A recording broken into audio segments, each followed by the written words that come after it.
Hey everyone, Joe here. On this episode, with Father's Day coming up, we decided it'd be a great opportunity for me to ask Jose and Scott about their experiences with fatherhood. Enjoy.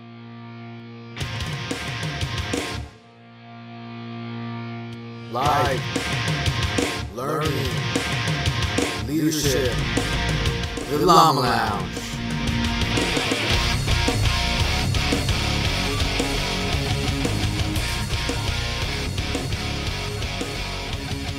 Yo, welcome back to the Llama Lounge, a dialogue on all things life, learning, and leadership. This is Joe Bogdan, and I got most of the Llama crew with me today. Jose, Scott, what's going on? We did it again. Yeah, we did. We did it again, didn't we? Yeah. It's fight night. Yeah. I don't know. Recording. Yeah, I don't get how this happens every time. Scott, I think it's your fault. It's not my fault. Oh, because this is the only time I'm available? yeah, pretty much. His fault. Pretty much it's his fault. It's his fault. So we really got to make sure that we don't schedule one of these for the Fight Island. Yeah. No doubt. Yeah. Maybe No that doubt. one will do a fight companion. Maybe that would be a good one for Did this guy just get knocked out? Oh, sorry. I'm watching it as we speak. Sorry. Focus, man. Focus. All right. So Jose, what's up, man? How you been? Been good. Did some more fishing. My daughter has been asking me for about a week and a half to camp, so that's what I was doing. I was getting the backyard ready, so we're gonna camp outside tonight. We'll see how long we last. Oh, nice. Oh, is the weather nice? Yeah, it's really nice. Okay, cool. Yeah, Scott's clearly still watching the fight. So Yeah, that was a quick TKO. Yeah. So Focus. yeah. So you guys, how's the weather like at night out there? You're on the East Coast in Delaware though, right? So I guess it chills a little bit. It cools down a little bit, but I mean, we just came from northern Japan where it was like 20, 25, 26 all the time. So this feels great to us. Oh, nice. Yeah. I spent the night outside in Japan, like outside of camped outside before. Out in Misawa? That's awesome. Misawa, yeah, in the front yard. Why? Long story. Why not? Okay. Sounds cool, man. There was a tent. It wasn't like I got kicked out of the house or anything. Oh, okay. Oh, yeah. I was like, what did you do to make you have to sleep on the patio? He's trying to prove a point. Yeah. It wasn't during winter though. Okay. Yeah. Hey, so did you guys catch anything today, Jose? Yeah, we caught 30, depending on where you're from. It's spelled crappie, but depending on where you're from in the nation, you'll call it a crappie. So we caught 30 of them. So we'll get some fish and sticks Nice. later on in the week. Nice. That's awesome, man. I think Scott, weren't you talking about getting a boat? Yeah, we have a wave runner, so we took that out yesterday. But Nice. the lake that we have nearby us, it's probably about half an hour away, 40 minutes away. It's a pretty nice lake, but at least we went on a Friday, so the waters were real calm. There weren't a lot of people out there, so I was out there thinking, man, this would be good for kayaking or something like that. Nice. That's what's up. Yeah, it was funny. Jose, me and Scott were talking earlier, and we're like, hey, does he have one of those pontoons with the stabilizer thing? Because we're like, we know nothing about this stuff. And I was like, I think he has a stabilizer because he's fishing, right? Yeah, so a couple of friends of mine in the squadron, they started kayak fishing about, 2 or 3 years ago. So I have what's called it's a Hobie watercraft or kayak basically. So instead of a paddle, it's pedals. So you almost like a bike kind of thing. And there's little flippers underneath you that wave. And they're designed to kind of be like a penguin's propeller. So this stuff, it hauls, man. It's pretty cool. Oh, so how many people fit in that? I can get myself and one of my kids on there. Okay. So 2's probably the highest I'll go on that. Do you still have room for beer or? Yeah, 100%. Nice. Okay. Just making sure. Yeah, send me the link to that. I might take a. There you go. Nice. Awesome. Good stuff. So for the listeners on this episode, as we have Father's Day coming up, we wanted to chat about fatherhood. At the Llama Lounge, we're all about life, learning, and leadership. And although I am not a father myself, I know being a dad is a lot about more. It's a lot more than about having a dad bod, right? It's a little bit more than that, right? I win. Yeah. Yeah, right. So, fatherhood, I could tell just from how much you guys enjoy it. I mean, it brings joy and meaning to life. It's definitely has its learning moments. I'm sure we'll talk about a little bit today. And fatherhood and leadership go hand in hand, don't it? Oh, Oh 100%. yeah, absolutely. Absolutely. I'd say it's probably the most important leadership job I've ever had. Yeah, Yes. absolutely. Yes. Yeah. And if you didn't say that, man, you'd be in so much trouble. Yeah, no doubt. so awesome. But so I figured, it'd be a good time for each of you guys to kind of share your father, the kind of the situation you're in right now, how many kids you have and all that, and some of your experiences with fatherhood. And I thought, Scott, if you could kick it off. Yes. So, man, I got a son that just turned 13. So that's scary. And he's getting big. So that means I have to stay in shape. Just have to take him out. No, so I have a son that's just turned 13, plays football, middle school, just all around great kid. And then I have another son that's 10, who's he's a daredevil. He's the one that likes to get on the wave runner and go like 80, skateboarding kid, football player kid. And then for the past 2 years, my wife and I have had custody of a niece and nephew. So a 5-year-old and a 3-year-old in the mix. So we were contemplating, okay, what's the next chapter of our lives going to look like? We're counting down. We have with the 13 and 10-year-old, we're like, okay, we're on the other end, right? Mm-hmm. We're closer to 18 now than we were. But it looks like my niece and nephew are going to be with us for a long time. Mm-hmm. And so you kind of have to go back and go, all right, let's start. We're not starting over completely, but we're rethinking our parenting trajectory a little bit. Yeah. Was it like just going back, like riding a bike? You rememred everything? Or did you refresh yourself a little bit? Yeah, no doubt. The funny thing was, like my niece, she's 3. So when we got her, she was like 1.5. And I was like, wait, we have to potty train again? Like we have to go through that stuff again? Like, no. Awesome. But she's a smart girl though. So she's a smart girl. So she's a lot like my 10-year-old, who's super independent, wants to do everything on their own, and we'll figure things out before you even try to show her how to do things. So we're lucky in that aspect that she does make life a lot easier than we anticipated. Yeah, that's awesome. That's awesome. So Jose, can you share a little bit about your situation? Yeah, so proud dad of a 10-year-old young man and an 8-year-old young lady. Like Scott was talking about, right? Each one of my kids comes with very different gifts. Sometimes different challenges, I guess, as a parent, because you're trying to, harness their gifts and stuff like that.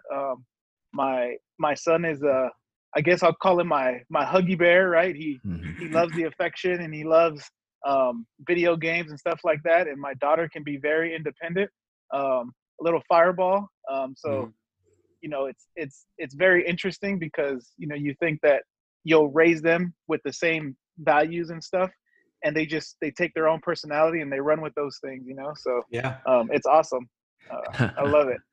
And I remember the first time I went over to it might have been the first time, but I was over at your house, and I think your son invited my wife to sit next to him. She was like, he was like, "Can you sit next to me?" And I was like, "Hey, yeah. I'm watching you, man. I'm watching you." He still does that. And the first time you met my kids, it was probably like WWE. It was SummerSlam or something. It was 100%. And then after we had a couple of beers, for some reason, Scott ended up with a gi on, and yeah, it was a Royal Rumble in his house. So it was good stuff, man. Yeah, that's awesome. So, man, the first question I would have to ask, because as a person that wants to be a father one day, is what was the most frightening thing when you first realized you were going to be a father? What was something that you remember was like super frightening that you had to overcome? Man, this is good because you didn't prepare us for these questions at all. No. Yeah. So this is complete frightening. I think I wasn't worried about the things that people may worry about, like changing diapers or feeding the kid on time and stuff like that. What was frightening to me was I now have more responsibility than I've ever had in my life.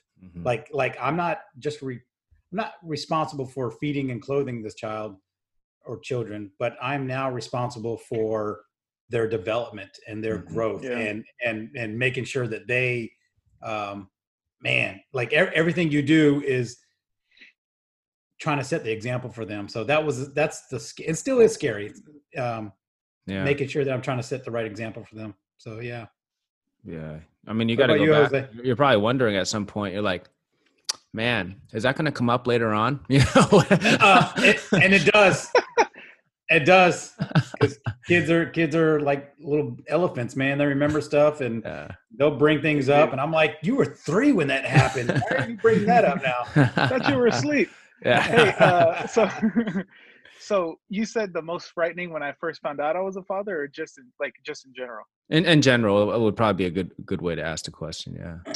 So I think for me, I think the biggest thing that was kind of frightening to me was so when we found out, we were at Little Rock Air Force Base, and so all of my family was in California, and all of my wife's family was in Texas. And growing up, every Sunday was a barbecue at somebody's house, and the holidays were a big thing. And so I was always around my brothers, my sisters, my cousins, people that I thought were my cousins, and later out, like, we're not blood related, but they're my cousins, Yeah. And so one of the biggest things for me was not being around them, because not to stereotype, right, but a lot of times males in a Hispanic household, like, you don't do a lot of the chow rearing, I guess, like the changing diapers and the bottles and stuff. But, me and my wife, knowing that we were going to be away from our family, like, that was going to be something I had to learn and learn fast. And, I'm a dual military couple. So I also knew that there were going to be times where, we'd be together, working, working with each other. And there were going to be times where I'd go TDY and she'd be a single mom, and she'd go TDY and I'd be a single mom. That scared me to death. Oh, I remember those days. Yeah. Yeah. So it was crazy because our first change of assignment, we were going to go from Little Rock to Lodges Field, right? So go from Arkansas to Portugal. And Jose was 7 days old, and my wife got a assignment to Portugal unaccompanied. Oh, man. And so I was wigging out, man. I didn't know what was going to happen. I was like, well, first of all, how did it happen? How'd you get there? It's like, did you volunteer for this? Yeah. I read the description wrong is what happened. So we put the wrong thing, but luckily, the Air Force tries to take care of families, and we ended up going together, but she ended up working. Actually, most of her time in the hospital has been in emergency services. So she's worked a lot of Panama shifts or 24-hour shifts. And so I've had to really learn how to be a single dad sometimes successfully, but sometimes not successfully. Do you think that being forced into that situation was probably a blessing in disguise in ways? Like, 100%. because I would think that maybe if it wasn't that way, you might have not been able to get some of those experiences. Oh, absolutely. I wouldn't have traded for the world, right? Like you have to look at those fears and just and conquer them the best way that you can, and now actually the other day, I found, I don't know, I was trying to keep a journal, and I found the journal entry that I had written of the first night that it was just me and my son together. And it was just like what I felt and what I wanted for him in life. And so it was cool. Yeah. So I wouldn't trade it. It was good. It was definitely needed. Yeah. I almost blew up the house on my first night with my son. Okay, you can't just drop that and then we need the story. We need to explore this a little bit.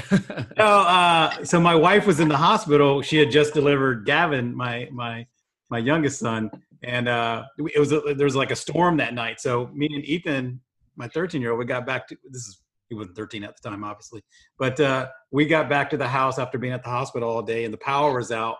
I couldn't see anything, and I couldn't find my flashlight, and I'm messing with the switches, and boom, this explosion, this little fire, and I'm standing there like quiet, and I look down, and my son's just staring up at me like, I'm like, okay, you're not dead, I'm not dead, okay, no injuries, you're not crying. That was kind of scary. Yeah, but that was Yeah, that's weird. I don't even know what you did. Like, yeah, I was like, being back from a civil engineer background, I would think I'd be able to connect something. What you did, I don't know what happened. That's just very strange. Yeah, Well, but to kind of touch on with Jose, I remember those days when I we did the same thing because we were dual military. Actually, my wife, she got out of the military and then ended up working back in her old department as a civilian. And she was actually TDY more in that job as a civilian than she was military. And so there were weeks where I'm getting up early, getting myself ready, and then getting a 1-year-old ready and a 6-month-old ready, and then taking them to, daycare and stuff like that. So it's, much respect to all those single parents out there for doing that. Yeah. Yeah. So since you just kind of explained how you almost blew up the house with your kids in it, there'd be a good segue to the next question. What do you guys think? And I'll start off with Jose on this one. What do you think is the biggest mistake you may have made as a dad that you're able to share with that won't get you arrested? Oh man. The biggest mistake. It's good because I get to think about the question. Why I'm trying to think now too. I mean, I'm not a perfect dad by no means, but I'm drawing a blank of the biggest mistake. Just 'cause, I mean, you make so many along the way, right? Right. I think, I don't know. Let's go with some of those mistakes then. All right. So small mistakes that happen a lot that I'm really trying to correct, right? So I'm a maintainer by trade, and we have a very direct vernacular that uses a lot of colorful words. I also was really into hip hop and stuff, so I would use a lot of those words around my kids, right? And I was like, oh, they're young, they won't remember. Oh, they'll say it at the most wrong time. And but now they'll remind me, kind of like, Dad, you shouldn't say that. You can use other words, and I'm like, you're absolutely right. So I try to get better for them. But I will say one of the funny ones was, so my daughter, right? She's very tough, and she doesn't like saying she's afraid of anything. So The Walking Dead was on, and I loved watching The Walking Dead, right? And so my kids are like, I'll watch it with you, Dad. And I'm like, sure, you can make a knowledgeable decision about watching The Walking Dead when I think she was probably 4, right? She's 4, Jose's 6. I'm like, yeah, let's watch The Walking Dead.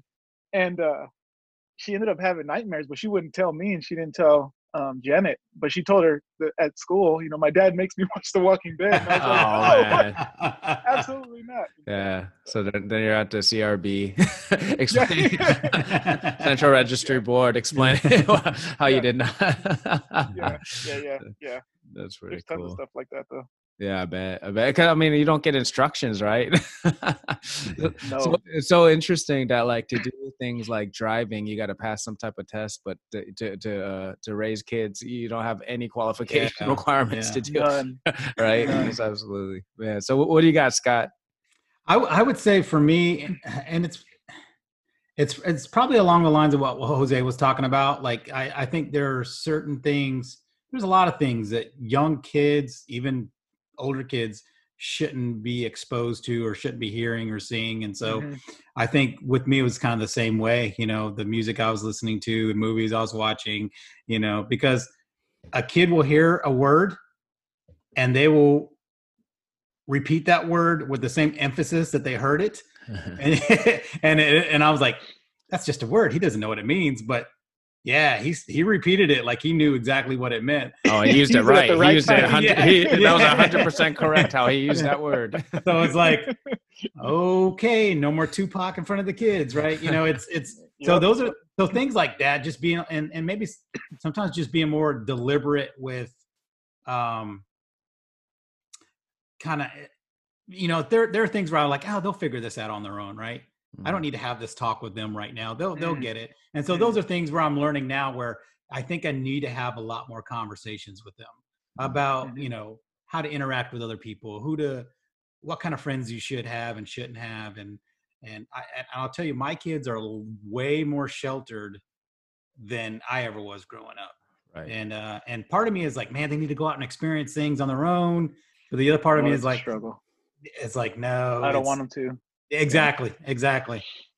Yeah, that's got to be a tough balance too. I mean, you don't want to shelter them so much because there's so much, value in what you learn, but then there's certain things that you don't want them to have to experience that, that Exactly. I mean, you don't want to be exactly the same thing that you went through because then what did you do? Right.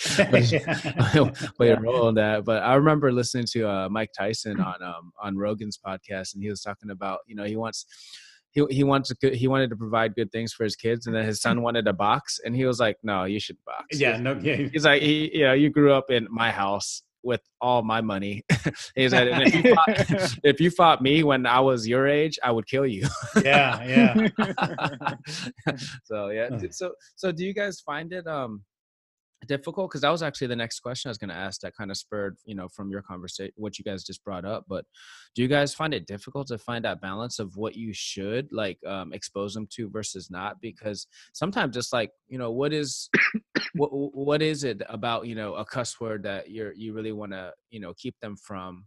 You know what I mean? Like, is it just a word? Is it because it's socially unacceptable, or is it because it's really, it's driving them down a certain road? Like, I always wonder about stuff like that. Like, how do you guys as parents would balance what you would expose them to versus not?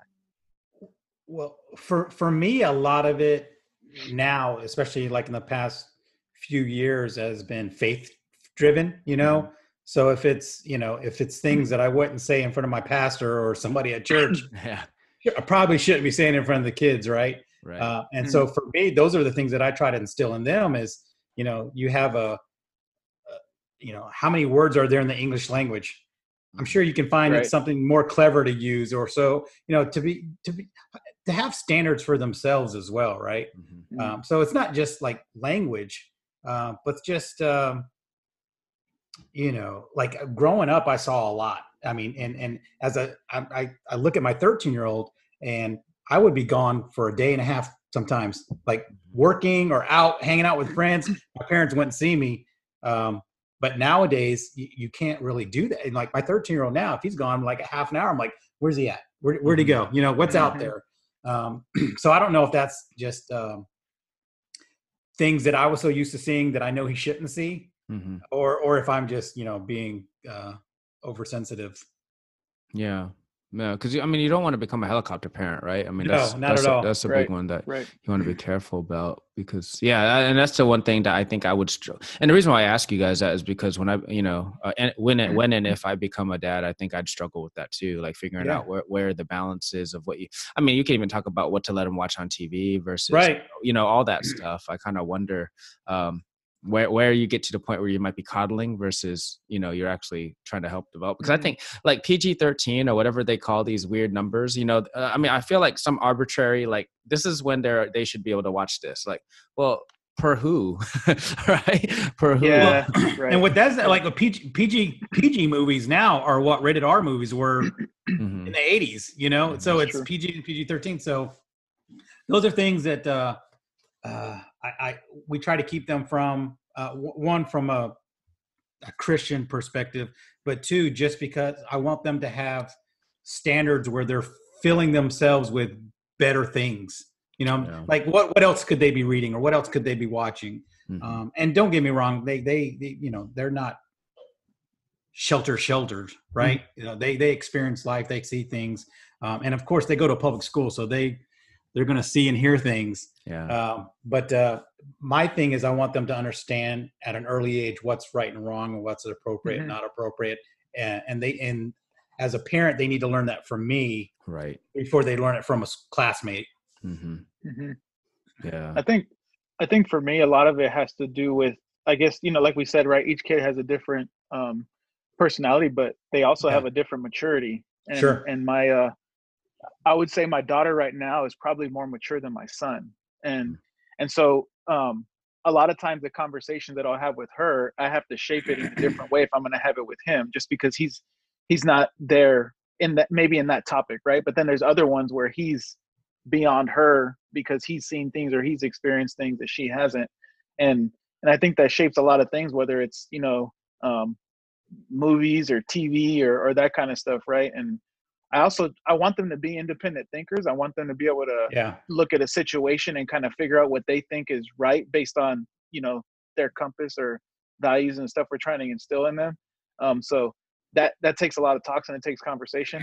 And my wife, I'll tell you right now, she's way better at it than I am, but I think that's when you kind of figure out when it's time to expose, right? Because it's not even just movies, like my daughter loves at learning about animals, right? So we'll throw on animals, and then on the Discovery Channel, there's no holds barred.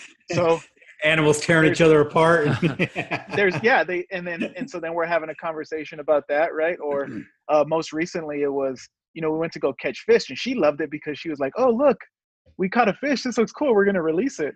And she's like, "Daddy, I want to eat the fish." But I guess she never connected. That means we got to cut it. And, you're going to see the internal organs and stuff. Right. So now she really wants to do that, but it's exposure at the right age. And all you can do is base it on your own child's maturity. And you're not always going to be right. You're going to get it wrong. So don't try to be perfect.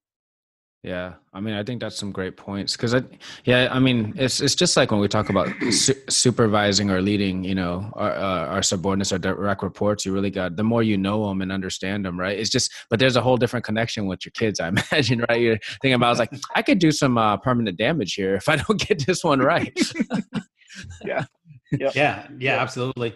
And I think that's where I've seen that's why it's so important to me now as I start to realize where I've matured as a parent is to be more active in that development, right? Because I remember growing up, and not saying my parents were horrible parents or anything, like they were fantastic parents, but we were free to roam. Like my brother and I, when we lived in the Philippines, we're 8 and 6 years old, and we were taking taxi cabs places and buses places. I won't even let my kids nowadays down the street, without being able to see them. Right. And so I've seen how people I grew up with turned out because maybe their parents didn't have those talks with them. Maybe their parents didn't sit down with them and just kind of explain right from wrong. And, hey, I want you to enjoy life. I want you to learn and explore. But at some point, you have to have a standard for yourself of what you're not going to tolerate in your life. Because if you just keep exploring and keep getting out there, right? Mm-hmm. What limits are you going to stop at before you ruin your life? And so, so for me, like that scares me sometimes because I've had friends that died of heroin overdoses, and I've had friends that have been in and out of jail, and so those are things for me that I'm like, I need my kids to understand how dangerous, not to fear the world, but to understand how dangerous it can be if you go down the wrong path and you don't have standards for yourself. Mm-hmm. Yeah, that's pretty. It's like Jocko talks about the dichotomy, right? Like, it's not about being in a bubble, but also putting your own, just being aware of what's around you. You can't protect them from everything, man. They try as you might, and I mean, Scott, who knows, right? Like, I know me as a parent in Misawa, Japan, very different than me as a parent back in the States. Yeah. Sad to say, but it is 100% different. And I remember talking to my wife about that, right? Like saying, because they'd go use the restroom by themselves and we didn't worry about it, right? It was just a very different thing. And then I come here and I'm like, hey, you got to use the bathroom? Hold on. Hold my hand. You're talking like out in public, right? Yeah, just in general, we had a like. You're not talking about inside your own house. No, yeah. Sorry. Yeah, absolutely.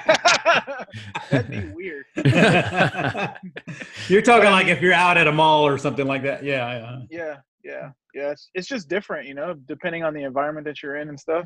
But it's the dichotomy, right? Because again, I want them to be independent and be able to do things on their own, but you also still have to be that shepherd, so to speak, right? You got to protect them from the wolves if they're out there. Yeah. I mean, when I came back from doing 2 overseas tours, I remember just kind of leaving my phone on the table, going to order some food or go to the bathroom, and it's not really an issue. The phone will still be there. You do that here and it's going to be gone probably. Right. And then that's like, we're talking about a phone. Now you're talking about your kids, Right. Yeah. No kidding. Yeah. So I could imagine that might be, it's probably a bit frightening when you think about some of those things. But when you guys talk about that transition, like when do you feel Okay, so when you're raising kids, right, initially you're teaching them how to do everything. I mean, you're teaching them from, from beginning to end on how to do things. But at some point, you got to start transitioning to teaching them how to think and come to their own conclusions, Sure. right? Yeah. So is it just like, do you guys feel like it's a ease into it, or is like, do you guys feel like there's a switch that happens at one point where you're like, okay, now we got to just start figuring out how you're going to solve it yourself because I'm not going to be here all the time. Yeah, I think like Jose mentioned, it's dependent on the kid, Mm-hmm. and the maturity level. My youngest, he's the kid that taught himself how to ride a bike with no training wheels at like 3.5, 4 years old, Mm-hmm. right? He's the kid that was riding half pipes, skateboard at like 4 years old on a half pipe, right? Fearless, right? So there's some things where I get cautioned about him because he's so willing to be that risk taker, Right. and and my other son's just more chill and laid back, right? So it's like the oldest son, we'll have conversations about things because he's curious, but he will ask about it before kind of making decisions on things. Whereas my youngest one, he'll go out and make a decision on something, and I'm like, that wasn't a good choice, dude. You should have probably talked to me about that first, right? And he's like, and he beats himself up for it, like, Yeah. but he's that. That mentality, right? He wants to do things right, and he's a little bit of a perfectionist, and he's like, did I die? yeah, exactly. So I think it's dependent on the kid, but if I think if you're doing the right things and leading the example you want your kids to follow, that transition, you can see it a little bit clearer, because I can look at my kids and I can see my personalities, and I know if they're about to go into a situation, especially like my oldest one, I know how he's gonna deal with that situation, because his personality and my personality are a lot alike. Just for me, it's like it's about trying to have conversations with them, just to know what they're thinking, and just to get an idea of what their thought processes are on different things. Yeah. What are your thoughts on that, Jose? Ditto.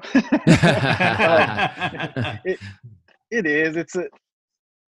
I don't know. I was fortunate, right? My mom and my dad, they did a lot of conversations about things, right? Even when I probably deserved to get my butt whooped. They had a lot of conversations, and they gave you the why. And we talk about that in leadership all the time, right? Like, you got to explain the why. It's not about not staying out late. It's the why is this, right? And sometimes it's hard to explain the why to your children. Why? Because I told you, instead of the real reason. But it also kind of forces it challenges you to explain, to figure out why do I say that? What am I fearing, or what do I want you to stay out of, kind of thing. But I think it just comes down to that personality, and it comes down to their maturity and figuring out what they can handle. I imagine the why would be really tough if you're like, when you think back on it, like, it's because I don't trust you to be able to deal with this. You know what I mean? Like, could you imagine? Yeah, that's going to be extremely challenging. Well, I'll tell you. Oh, go ahead, Jose. Okay, so I'm joking. Go ahead. Go ahead. Every once in a while, I try to reach out to some of my old supervisors, right? And the other day, I reached out to Rodney Mathenia. He was my supervisor of mine at Little Rock Air Force Base, and one thing that he did for me is he got us into Financial Peace University, about money, right? And again, no knock on my parents, but we didn't really talk about money, and I want my kids to know about that. I don't want them to fear it, right? It's something that you use to make your life better. But in one of his talks, he was talking about how he viewed his children and how he helped them out, right? And so he said that all of his children, they had rope, and if they did what they needed to and they made good, sound decisions, he gave them more rope, right? And if they made bad decisions, he'd bring the rope in, right, to protect them, not as a control thing, but to keep them okay. But symbolically, once they were married and out of the house, he would actually give them a rope to say, hey, this is yours now for your family. And I thought that was really cool. And I think it's the same thing with your kids. It's not that I don't trust you. It's just right now maybe you're not mature enough to make the right decisions. And I need to make sure that I can protect you as much as I can, and then eventually the rope's yours, and you're gonna have to make decisions. I tell you what, and I agree with that, Jose. And I see myself doing that sometimes. My wife, we do that sometimes too. Like if we start allowing our kids to be involved in more things, and we'll explain, hey, a year ago, this was something that you're not allowed to do. Now that you're this age, this is why I'm allowing you to do this, because I've seen the maturity and I've seen the progression. And I'll have frank conversations with, especially my oldest one, about, hey, this is why I'm letting you do this. Now, my youngest one, again, he's that daredevil. So he's the one that I have to kind of sometimes go, yeah, I'm pumping the brakes on this one for you. And I could see that, not that he's immature, but some of the reasoning, they weren't the same. He's 10. My oldest one is 13. But when he was 10, he had a little bit better reasoning, I think, when he was 10 than my youngest one does at his age. So it's just, you can't, I know rules are rules sometimes with kids, and they go, well, if he gets to do it, why don't I get to do it? And blah, blah, blah, blah, blah. But you have to gauge the kid themselves on their individual abilities and their individual understanding, I guess. You can't just say this is a rule for every 13-year-old in our house, or every 10-year-old in our house. It's really dependent on how they respond to things. Right. And that's a tough conversation to have, I think, and I think probably that's why, some parents didn't talk to him about it, because to me, it's like, it's probably easy to say, I don't trust the other people that you're going to hang out with, and that's why I don't want you to go. Right. But it's hard to be like, it's a more difficult conversation to say, I don't trust how you're going to behave in that environment.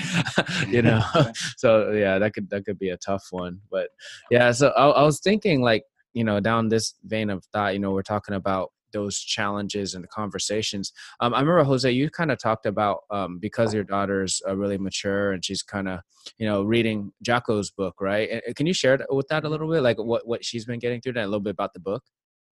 Oh yeah. So, actually on this PCSN, I love listening to Jocko. He breaks things down for me in a way that, I haven't had before. Right. And so he was talking about, The Way of the Warrior Kid, and this book, right? And I was like, oh man, I wonder what that is. So I bought the audiobooks, and then as we were PCSing into Dover, whenever we were driving from California to Texas, we listened to The Way of the Warrior Kid 1 and The Way of the Warrior Kid 2, and in there, it's really good. It's a young man who is struggling. There's a bully at school. He can't do pull-ups. He's struggling with math. And so his uncle comes to stay with them over the summer, and basically transforms this kid from, somebody who was kind of, a victim mentality to, I'm going to do something about this, and I'm going to wake up early. I'm going to train my body. I'm going to eat healthy. I'm going to, practice jujitsu, right? And this is my ethos, so to speak, right? And my kids love it. Like when we go driving places, like, Dad, can you play it again? Can you play it again? And we started listening to it.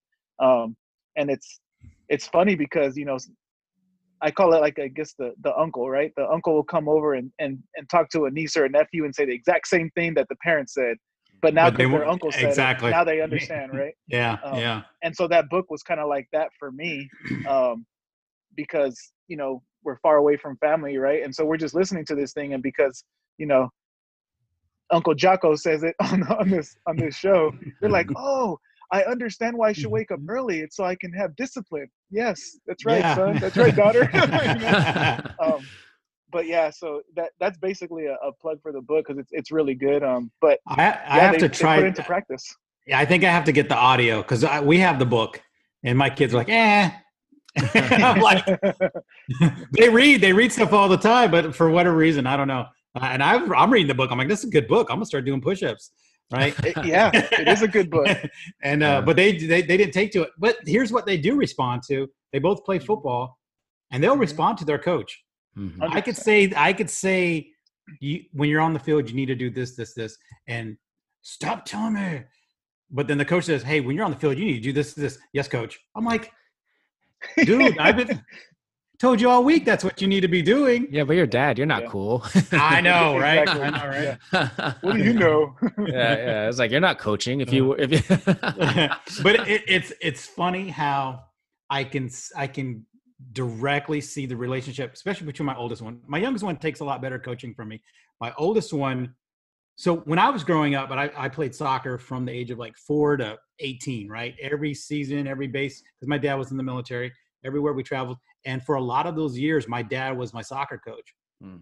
And we butted heads all the time. Like, I love my dad to death. But on the soccer field, I don't know how many times I got kicked off the practice and made to walk home like 4 or 5 miles to walk home because I got in trouble for fighting a kid or something like that. Same exact.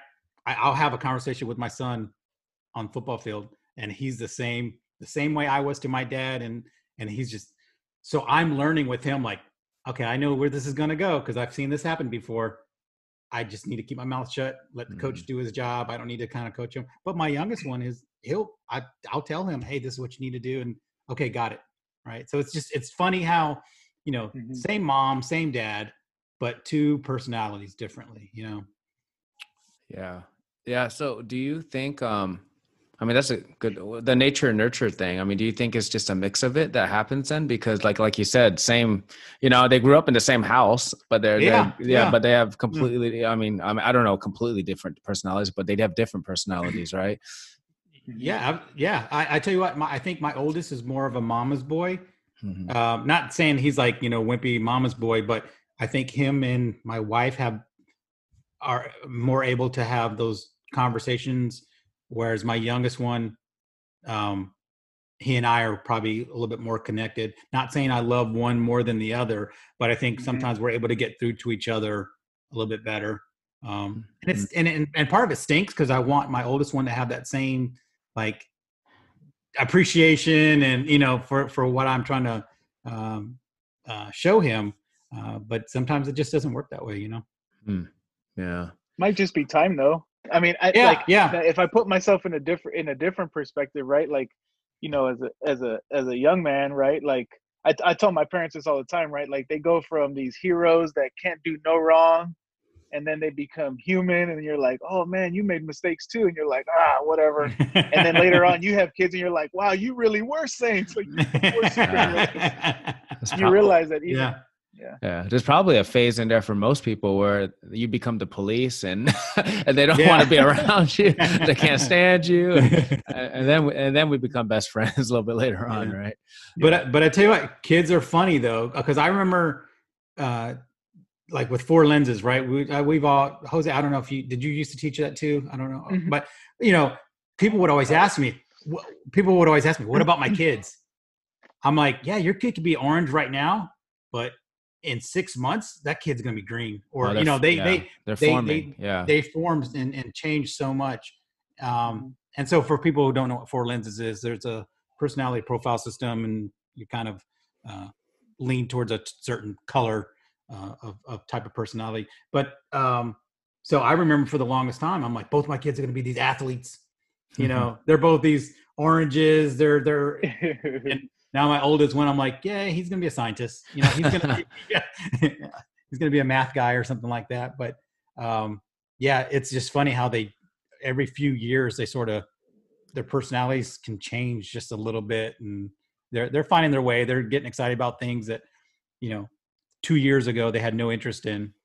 Yeah. They're super excited about things now. Like my oldest one loves watching Love It or List It. It's like it's like a HGTV show. Yeah. So I'm like, are you into architect? Are you into real estate? Yeah, I think both. I'm like, all right, well, love it, list it, whatever the show is. Keep watching it. Yeah. That is interesting. Yeah. And like we're still forming as boys, right? Males, we're still forming all the way into our 20s, right? Like our brains are still figuring it out. Cause I remember just thinking about it, like, we signed up to join the military as early as 17 or so with our family, with their permission, and then we still haven't figured out how to be adults yet. Yeah, no right? And I know that I've changed just in the last couple months, probably, on the way I perceive things, or everything that's been happening, in the world.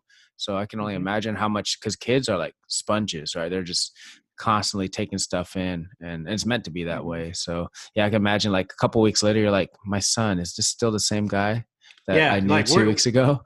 Well, so and like I think I made a post on Facebook a few weeks ago that my oldest started getting up, like, and this is like we're on quarantine, so they're not in school, right? Mm-hmm. They're but they have to get up and do some assignments. But my youngest one was getting up before the sun came up to go for a run and lift, or not my youngest, my oldest one, to go for a run and lift weights in the garage. And I'm like, where did this come from? Like, again, this is the kid. Yeah, this is the kid that went from he's going to be a star athlete, at least in my mind, when he was 5 playing flag football, to now this kid's going to be a scientist, to, oh, now he really wants to start focusing on bettering himself, to now he's watching Love It and List It, right? So it's, you just let them go their route, as far as what's important to them, and just support them. Mm-hmm. Yeah, I think a big challenge too, I've seen some parents, like they're trying to drive their kids into a certain direction and maybe projecting their own personal goals that they may have missed out on when they were younger, and they just keep pushing. And a lot of times, at least what I've seen, it doesn't seem like it works out to their favor. No, usually sometimes I think they end up resenting the kids.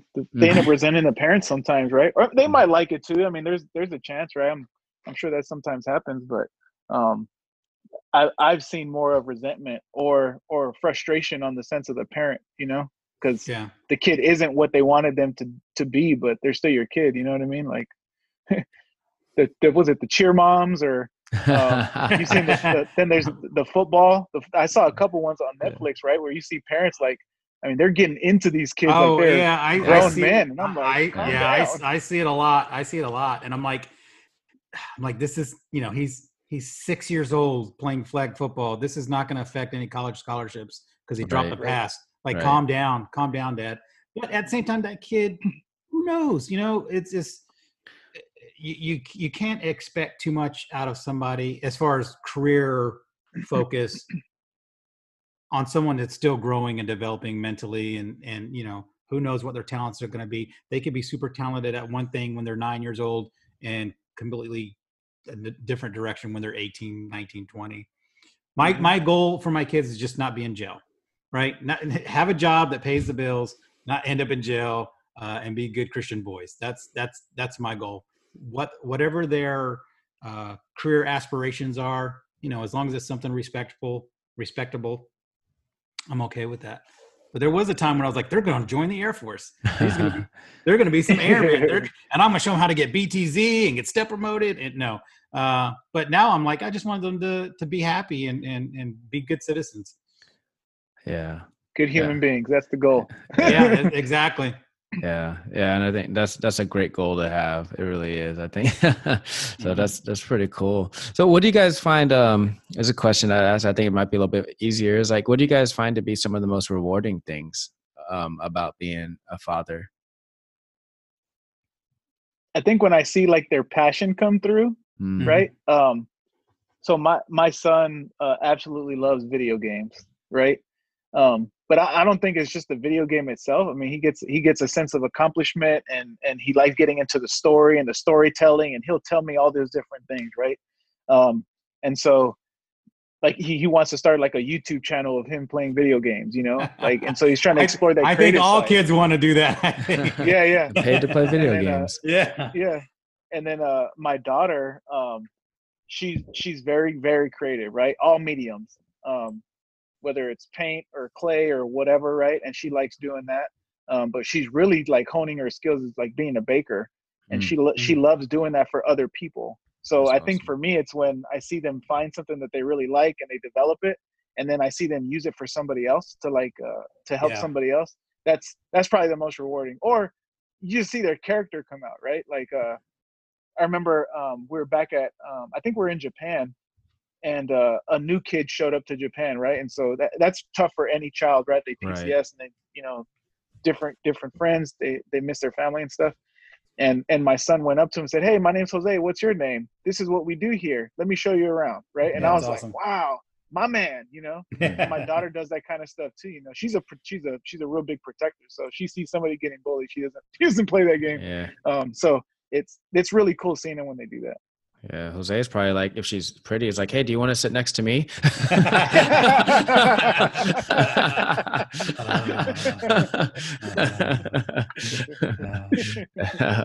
So, how about you, Scott?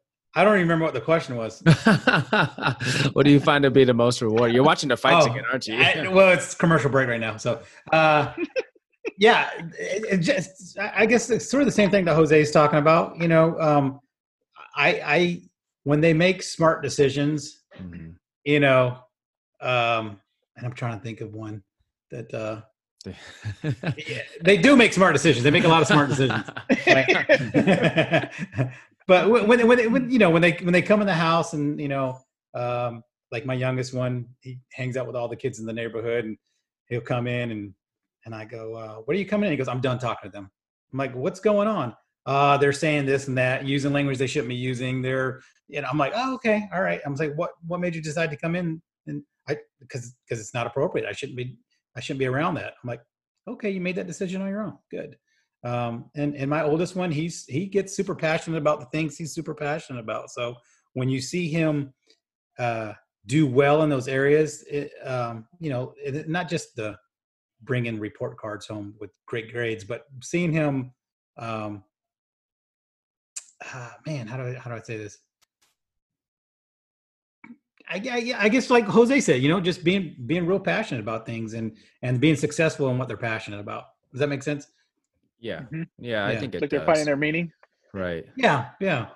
Yeah, I think that's really cool. And, you know, I just think, so all of us, you know, our parents probably had different challenges than we do now. And I think it's pretty cool that, you know, we get to transition forward. Like for me, you know, and probably a lot like Jose, when you were talking about, you know, your parents, you know, didn't really teach you guys about money very much. But I think when, you know, when our parents probably still trying to grind it out, you know, trying to keep 100%. right. I mean, 100%. I remember trying to duck bill collectors for my mom when I was like 8 years old, you know. So I was like, so I think, you know, there was a different struggle, and now it's get to the point where it's really cool that we get to explore a different thing for, you know, the financial stuff they're always fun conversations with the kids, because my boys are both negotiators, right? They try to negotiate deal and deal. And my youngest son just found himself in debt because he with my wife. He found himself in debt with my wife because he was supposed to finish up his. So my oldest does the lawn and my youngest does the edging and stuff like that.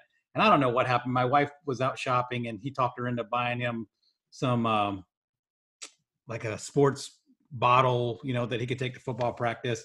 And it cost more than what he was going to get paid to mow the lawn or to do his edging. So now he finds himself in like $4 in debt. And he's like, but when I go mow the lawn, you're going to pay me my money back. She's like, no, I'm not. You haven't mowed the lawn yet. You've already spent that money that you haven't earned yet. Yeah. And he's like, oh, like it aha moment. Like, oh, that's how it works. My oldest one, he probably has like a small fortune hidden in his bedroom somewhere. Yeah. Right. He's like stashing money all over the place. My youngest one is that adventure. Like as soon as he gets it, he's like, can I buy this? Can I buy that? And so it's funny having those conversations with them and explaining to them, this is why you need to be careful about what you do and how much you want to spend. And every time you get $1, not asking if you can go to the store because you don't want to just spend that right away. You gotta add like a little bit more realism to it, and the Bank of Maria Green, like 19% interest rate on the debt that you owe. So you have to mow a lot more lawns pretty soon before you make up the debt. Yeah.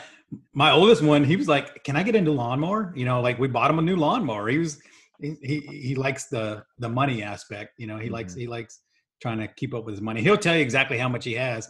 You know, and it's bad when you have to borrow money from them because, like, I was like, "Oh, pizza guy's here. You got any money for a tip?" No. Ethan. That's what I was gonna say. I know you got some money in your. I know you. You got a 5. You know.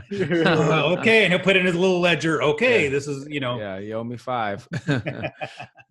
That's real cool. That's awesome. That's real cool. Man, he doesn't have a ledger. Oh, he might. I don't know. I bet you he does. He does. He's up there. He's tracking all of it. He's got one of those accounting calculators upstairs in his bedroom. Yeah, Yeah, that's really cool, guys. No, hey, I really appreciate you guys sharing some of your, your experiences as being a father. And I was thinking that it'd be a cool opportunity for each of you to kind of share maybe your final thoughts on somebody, who might be somebody like me, who might be, looking to be a father one day. What is maybe a tip or something, or some words of encouragement from either of you? So, Scott, how about you go first? I would say the relationship with your spouse and the decision on how you want to raise your children is huge. Because if there's not a strong foundation there, you end up complicating a child's life more than it needs to be. Right. So if mom wants to live one way and dad wants to live another way, you kind of split that kid. And so I would always say, make sure you have a strong foundation of what your goals are for your children, not necessarily not the goals that you want your kids to accomplish, but how you want to raise them, the way you want to raise them.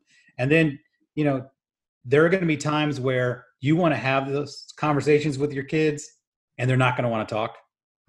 And so I'm finding myself for that point where I'm like, I'll start a conversation with my son. It might be a tough conversation and he doesn't want to have that with me. And I have to kind of be able to go, okay, and not get angry. Like, I'm your dad, talk to me, and step back and go, okay, you'd rather talk to your mom? Okay, I get that. I understand that. So it's, just be ready for anything, Great advice, Scott. Because your idea of, exactly how you want this relationship to work, kids are forming, they're changing opinions, they're changing their everything. Every couple of years I see like a personality kind of change a little bit. Right. So don't expect like a linear, growth with your child. They're going to pivot here and there. So cool. Awesome. All right. How about you, Jose? I appreciate that I went second. I had a chance to jot some stuff down. So I'd say the first thing, whether you're going to be like a biological parent or just like a parental figure for someone, I think you got to prepare. And I remember before my wife and I got married, we started reading a bunch of books, right? And the one I think that's probably helped the most with relationships in general, but definitely with my kids and identifying that they are different people, is the 5 love languages. So if you get a chance, I think that's a great book to read, just to figure out how to show them love, because it's just different. And it might not be what you're used to, and you have to learn what that is. And I think also finding, and that just in the preparation of it, right? But also preparing it by finding people that you think are good parents, and just watching and observing and seeing how they interact and see what they do, and just ask those questions to try and emulate those things until you figure out your own parental style. But then the next thing I think is, kids, it's not about talking to them, right? Like, you can talk to them till you're blue in the face, but they're going to do what you do. And it's going to be good things, and it's can sometimes be the bad things, right? So I think you got to work on yourself and just be a good, you got to model the behavior the right way. Right. And I think the last part is, you just got to have fun with it. You're not going to be perfect. You will mess up, so don't be too hard on yourself. But just have fun and enjoy every moment. Yeah, that's awesome. Great advice, man. And I really appreciate you guys. And to me, I feel like great. I feel blessed because although I don't have kids yet, I do have 2 great examples to look at as fathers, to see what you guys are doing with your kids, and how much love there is in your families. So really appreciate everything you guys do. And thanks for sharing all of your wisdom with us. You're welcome. That's what I was waiting for. I was waiting for Scott. I was waiting for Scott to be like, "You're welcome." That was a cute. You're welcome. Scott. You're welcome, Joe. Yeah. Well, you said, "Well, I teach my kids, manners," right? So you said, "Thank you," and I said, "You're welcome." So yeah, that's good. Yeah. It's not what you said; it's how you said it. Yeah. It's more like how I was loaded. I would not be the man I am today if it Joe. wasn't for Scott. Joe. We really appreciate you and your understanding. of how awesome you Jose are. and yeah, that too. Yeah. Awesome, man. Yeah. For our listeners, we have some fights to catch up on. So thanks for tuning in. So far, there's been like 3 or 4 fights. Not one of them made it out of the first like 2 minutes. Oh, that's great. I'm glad ESPN Plus records them all. So cool.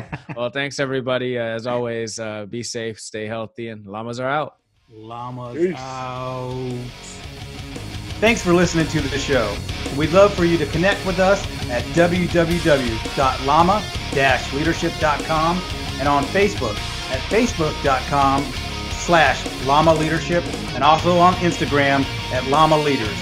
And a big thanks to Mike Whitmer for the music. To check out more of this stuff, go to soundcloud.com/Mike-Whitmer.